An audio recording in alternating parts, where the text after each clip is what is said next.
my boys. I love them too. All right. And that'd be good. That was the actual 911 recording of my father, and those were his last words. Then he was murdered 7 years later. I have a tragic yet inspiring story to tell, and I also have this custom closet to build. And you're probably wondering, how in the world are these related? I'm going to get into that, and you'll understand why I had to build this. But this story has some twists and turns. It has everything from William Shatner performing for the President of the United States, winning a championship, and a lot of bullet holes. And I mean a lot of bullet holes. I'm a woodworker who makes content for DIYers and makers and woodworkers. But in some of my content, I like to bring a more personal touch. And this time, I'm gonna get real personal. I debated whether or not to share such a difficult story, but in a way, I'm doing this to honor my father. And frankly, I have thoughts. This story has been told before, but never from my perspective. My brother wrote a book about it, and I wouldn't be surprised if he made a movie about it someday. My brother is actually a filmmaker. You probably have never heard of him before, but his first feature film comes out in theaters January 2024. You're still trying to find that wife of yours. You're clinging scraps of rumors. I'll find my mom. I don't think the benefactor's gonna shift you back to your wife because you asked nice. I won't ask nicely. I will find a way. Sorry, but that's a shameless plug for my brother. So wait patiently until then to check it out and see how my brother flips the sci-fi movie genre upside down. This is actually the second video of a two-part custom closet build series. In my previous video, I built the other side of what I call the world's smallest walk-in closet. This is the world's smallest walk-in closet. This time I tackled the left side of the closet. Now we're gonna turn our attention to this side over here, and we have ideas and plans. My goal was to add extra wide drawers, a long metal dowel for hanging clothes, room for shoes, and my favorite, upper deck storage. Because this is such a small space, and to maximize what it could hold, I made this build extra deep at about 20 inches, so one shelf could stack folded clothes 2 stacks deep. Of course, no build of mine can go without mistakes. So follow along as I stumble my way through this custom closet build.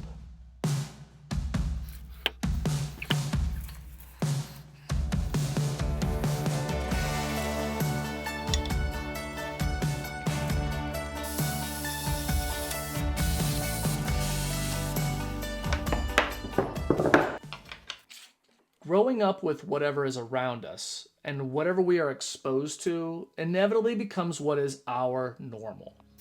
And what I thought was normal growing up, I learned later in life really wasn't normal. My father was a small business owner, and it wasn't uncommon for my father to be away on any given night, sleeping in his car, just to keep an outside eye on his shop, because there was local chatter that the shop was going to be robbed. Or for my dad to leave in the middle of the night and to drive to his shop just because the alarm went off. And obviously there was the occasional vigilante justice of chasing some thief down and making a citizen's arrest at gunpoint. And then the one time when someone set a store on fire and burned half the place down. Of course, these are just a few examples of the many events that happened or happen when you own a gun store on the outskirts of a very bad part of town. And to me, this was normal.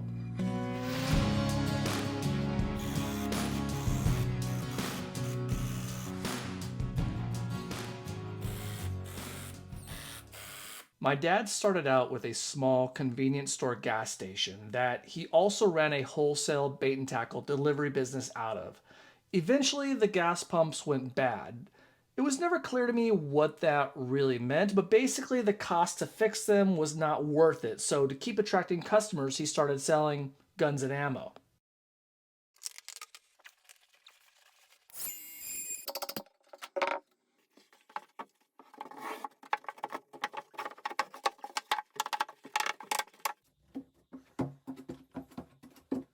My father suffered from what is called authority defiance disorder. That's why he went into business for himself.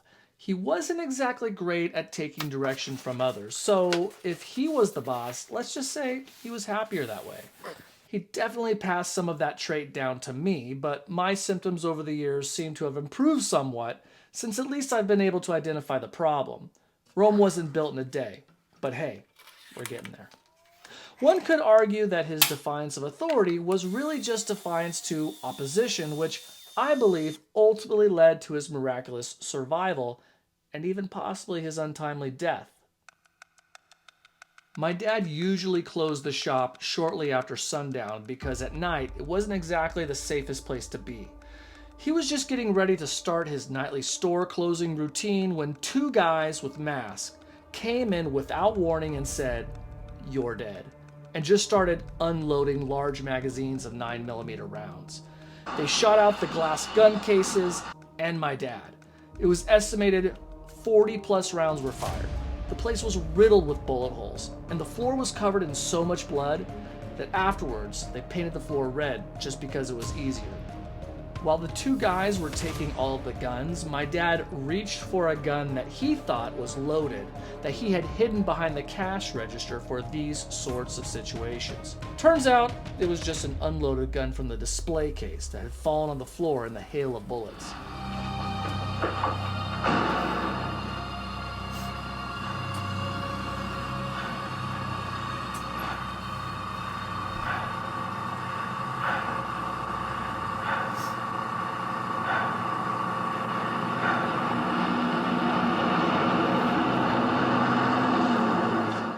After they left, he crawled to the phone, which was mounted at shoulder height up on the wall, in an attempt to save himself. He dialed 411 on accident.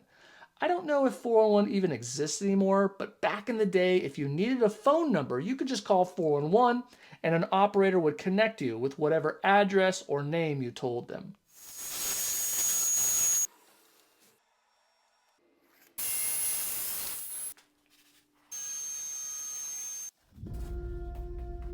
He pleaded with them to connect him with 911, or at least call 911 for him, but they wouldn't do it. So he had to get back up off the floor and dial again. 911, what is the emergency? I've been shot. This is Bill Benton Taco. My name is Bill. I'm at 40. Okay, sir, I know where you are, sir. Now, you've been shot by a robber or what? Multiple times, 5 or 6 times. Now keep in mind, he's been shot not once, not twice, but, well, let's just say all we know is he had 17 bullet holes in him.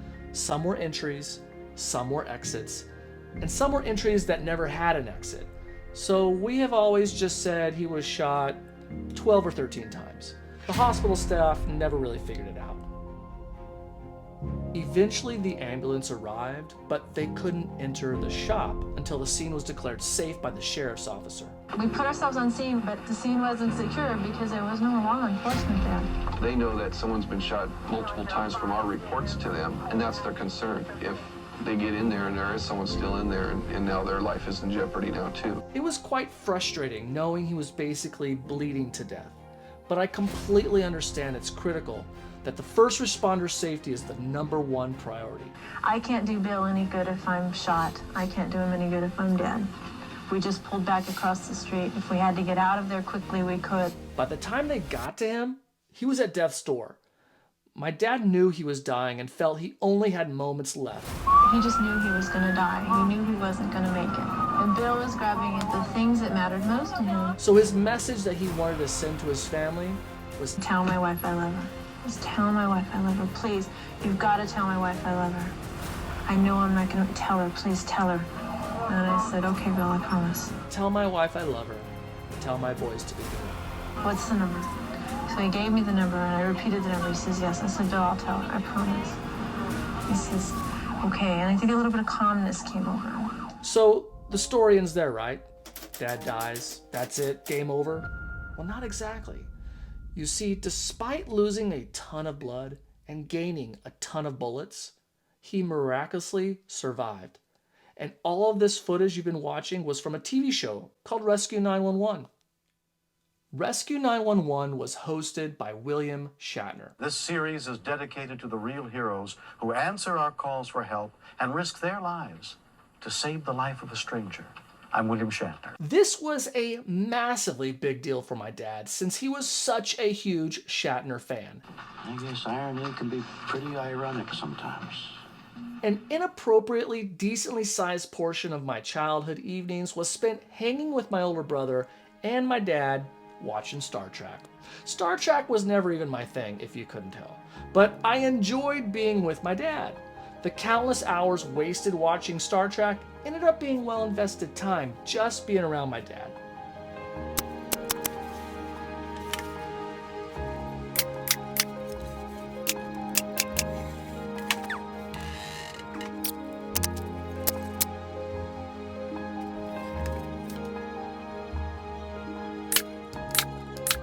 Some of you may remember Rescue 911. They featured my father's story during the height of its popularity. This was way before we had a bunch of streaming options like Netflix, Prime, and Hulu. This was when everyone knew every pop culture reference because we all watched the same thing on the same measly 3 to 4 channels. And Rescue 911 was a massive ratings hit at the time. This was a huge deal, and especially locally. He was getting his 15 minutes of fame. He even had a gigantic picture on the front of the local newspaper. By the way, front page of the local news back then was a really big deal. He was like some miracle dude who was invincible. He couldn't be killed. He was like the real-life version of Bruce Willis from Die Hard. Oh, and in the show, my dad played himself. There was no way he was going to pass that opportunity up. I'm not a person that's been afraid to die. What concerned me more than anything was, of course, that I would not be with my wife. And that's really the only thing that I was thinking about at the end, that I would miss them if I did die. Honestly, he was really enjoying the attention, but he wouldn't let anyone know that. He kept it pretty close to the vest. I even got in the action. Yep, right there is a young me going deep for a touchdown pass for tens of millions of viewers. Only if I could replicate those numbers on YouTube.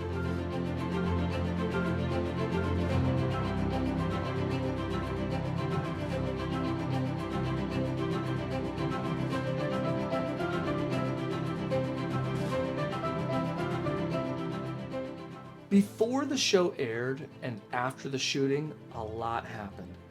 I remember the recovery process was very difficult. He had 17 wounds that needed to be dressed on a daily basis, as well as many that required gauze packing. I could remember my dad yelling in pain as my mom would stuff gauze in his wounds, and for the rest of his life, he would suffer from chronic pain. It wasn't easy, but he went back to work in that same shop. When he got out of the hospital 19 days later, he was in a wheelchair for a short period of time and eventually graduated to a walker to get around. He used the walker for several months until he walked with a bit of a limp for pretty much the rest of his life.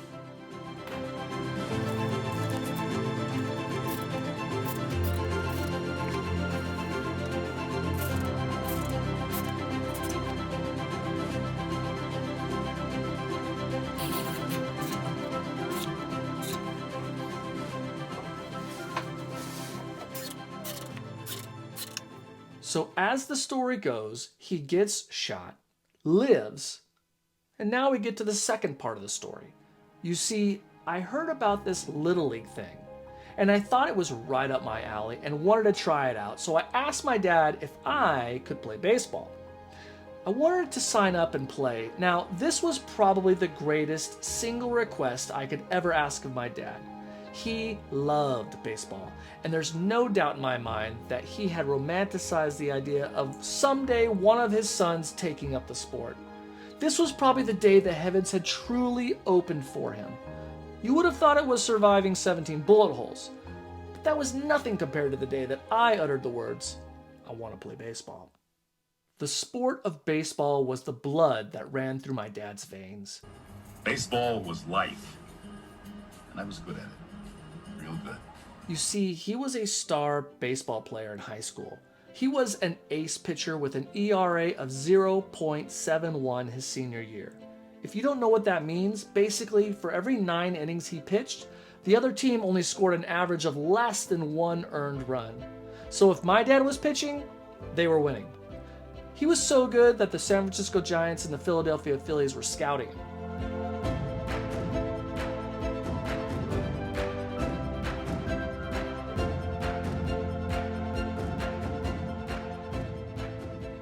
My father really had big league aspirations, but the timing was not right. You see, Vietnam was going on and a lot of young men were being drafted. My dad was born in 1949, and anyone born from 1944 to 1950 were in the first group to be drafted. Young men at the time were assigned a lottery number that determined where in line they were to be drafted. I don't know what my dad's number was, but he had a frank discussion with his mother and decided that if he enlisted, Yeah. We win, the whole team wins. The whole team wins, not just one person. he was more likely to be able to choose his military job or post rather than end up on the front lines in Vietnam. Now, my father's authority defiance disorder symptoms must have been tingling at this time, but his defiance of authority was counterbalanced by his mother's sensible reasoning. You see, my father was a young man of many talents. Not only was he an ace pitcher, but he was also a phenom trumpet player.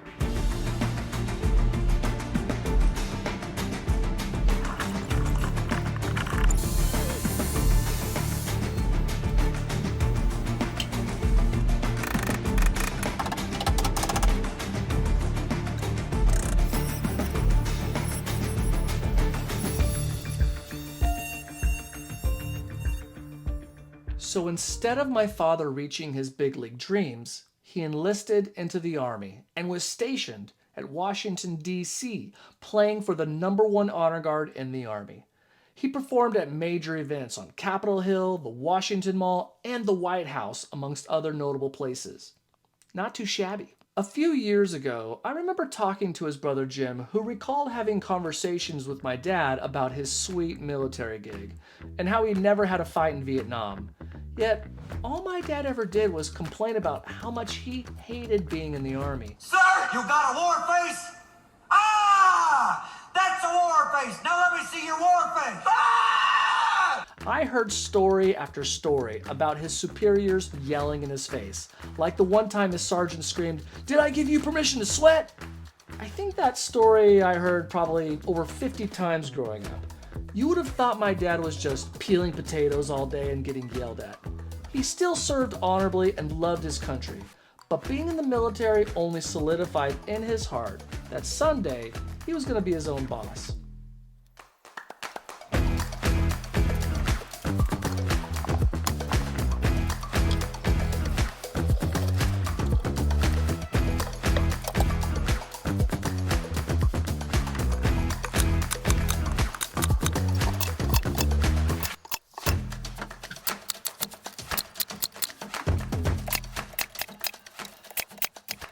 So baseball wasn't in the cards for my dad, and frankly, I'm glad it wasn't, because he probably wouldn't have met my mom, and I would have ceased to exist, and you wouldn't be watching this video right now. I know, huge loss, right? So there is a silver lining in the story. I digressed there for a little bit, but where was I? Oh yeah, Little League. My dad was shot in January, and baseball practice started in March. My dad may have been a great baseball player, but he was an even better baseball coach.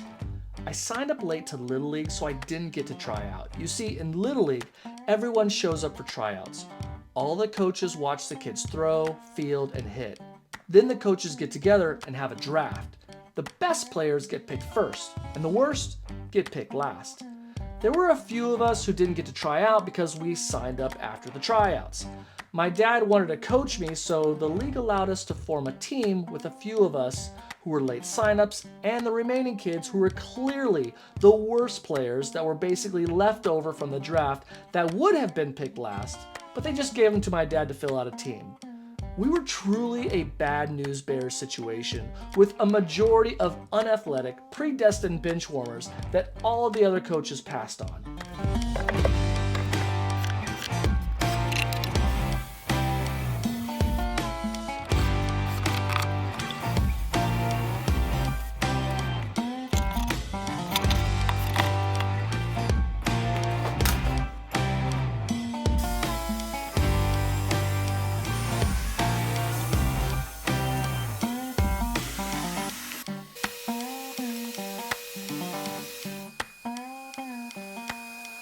Now remember, Just 2 months prior, my dad was fighting for his life and miraculously survived.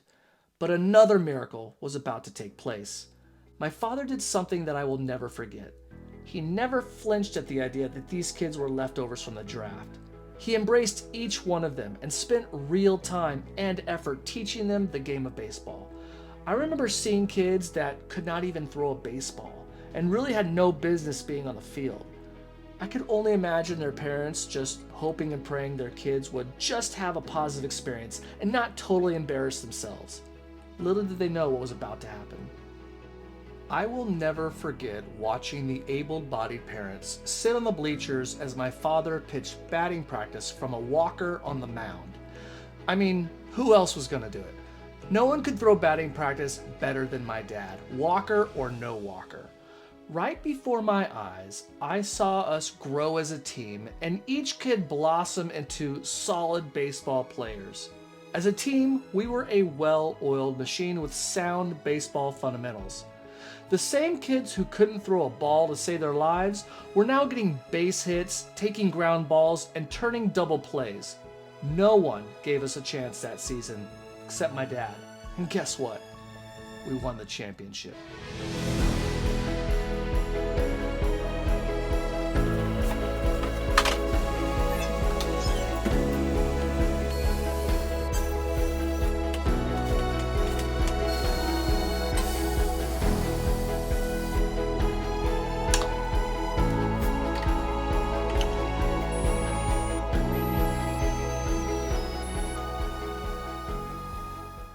I'll never forget the love and admiration the parents had for my father and the impactful influence he had on my teammates and myself. My dad went on to continue to serve as my coach each year through Little League and Babe Ruth. He was the coach of my all-star teams, and we created some of the best and fondest memories. My father taught me everything I know about playing the game of baseball. The years following my dad's shooting, he had worked very hard at starting businesses that could replace the income that he generated from the shop that was in the dangerous part of town. But we had always feared something like that could happen again, so he opened another gun store in a nearby town, ran a trap and skeet club for a year, and almost built a Chevron gas station that never came to fruition. But he never could close Bill's Bait and Tackle because it was the revenue generator that paid the bills and put food on the table.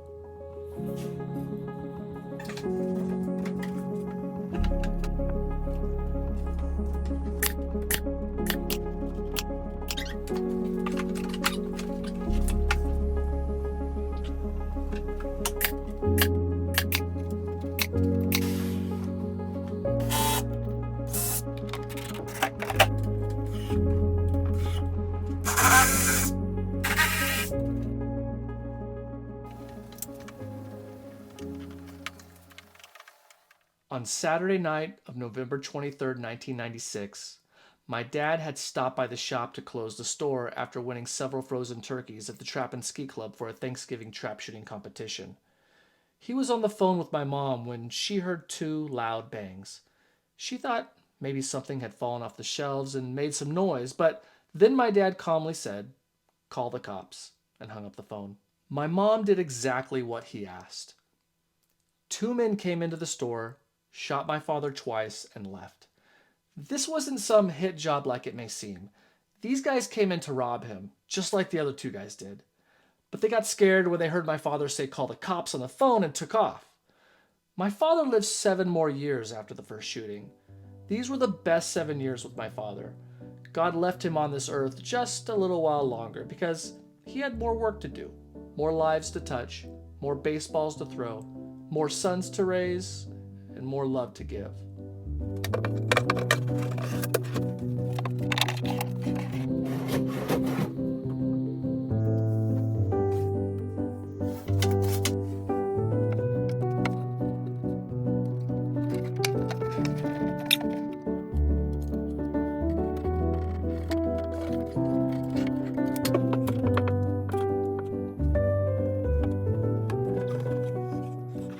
My father never neglected an opportunity to spend time with me. He worked a lot, but when he wasn't at work, he was spending time with his family.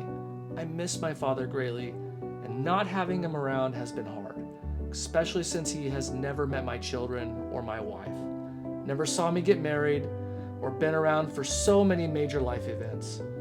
I know he would have really loved Mrs. Sawdust, and he would have been thrilled to watch my woodworking videos. Having another family member that actually looks forward to watching my videos would be really cool. I mean, those kind of supportive family members are hard to come by. Just saying.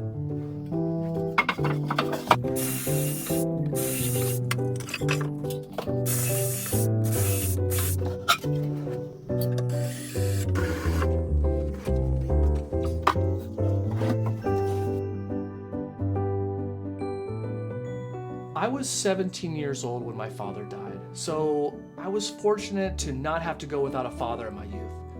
My younger brothers didn't have as many years with my dad as I did. They were around 10 and 12 years old when he was killed.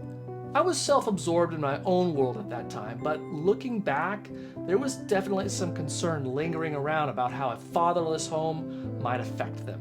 Fortunately, my mother met a great man named Dennis who came along about 3 years later and filled the father figure role with great awareness and compassion. He's been nothing but fantastic for me, my mother, and especially my brothers. So Dennis, thank you. The role of a stepfather is not an easy one, but you hit homers with every swing.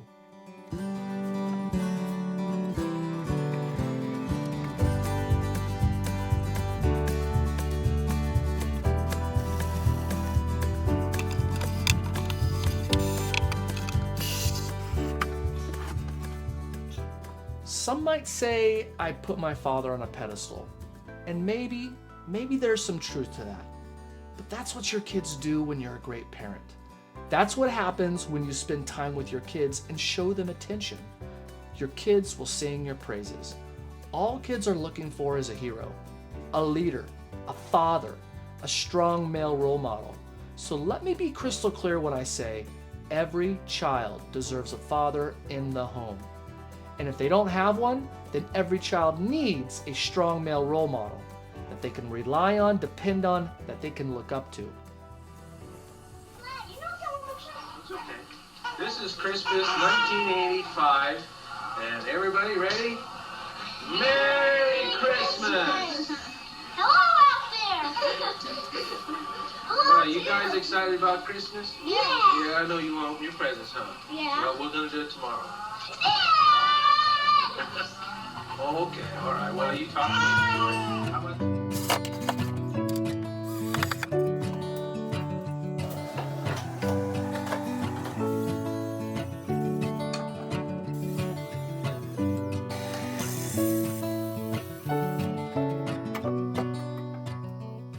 I accept the fact that I will never be as great of a father as mine was. I mean, his shoes are just too big to fill.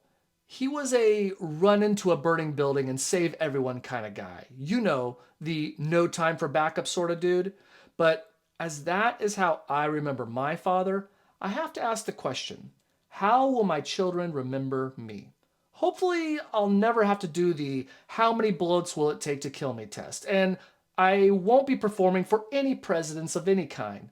Captain Kirk will likely never utter my name on or off any hit TV show. And I can't imagine leading a bunch of bench warmers to a league championship. But I can at least build my daughter this custom closet and be the best dad I know how. You see, it's not the amazing feats that our children need to remember us by, but it's about being present. It's hugging them goodnight.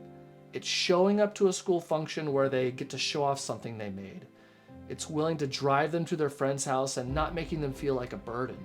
It's being excited about their wins and successes. It's about holding them when they fail and listening to them when they need someone to talk to. It's about building them a custom closet so they have somewhere to put all the crap that you bought them. Because you love them. Because you get to be their parent.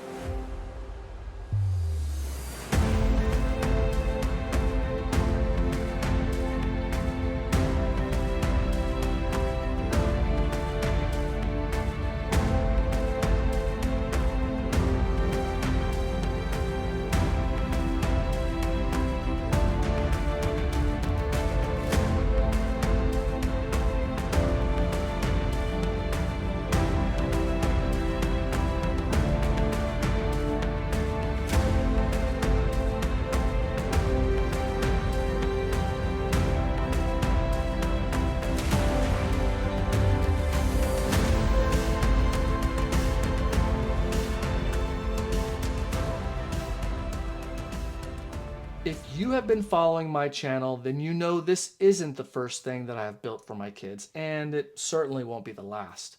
This little space that I have crafted will hopefully be a constant reminder for my daughter Taya that her father actually loves her and is willing to burn at least a few calories so she doesn't forget it. Before I close this video, I have just one more thing to say to the first responders who helped give my father 7 more years of being my dad.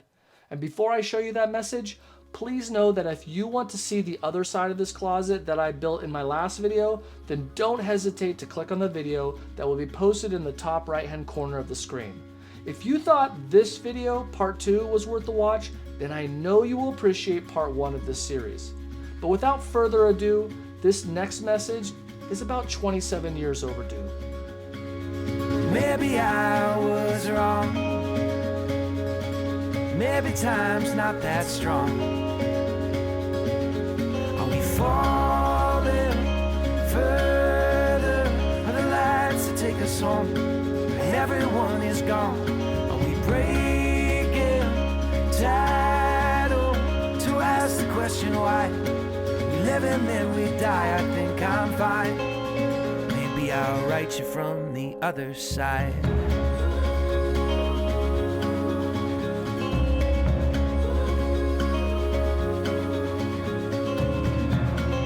I'm just gonna take it slow.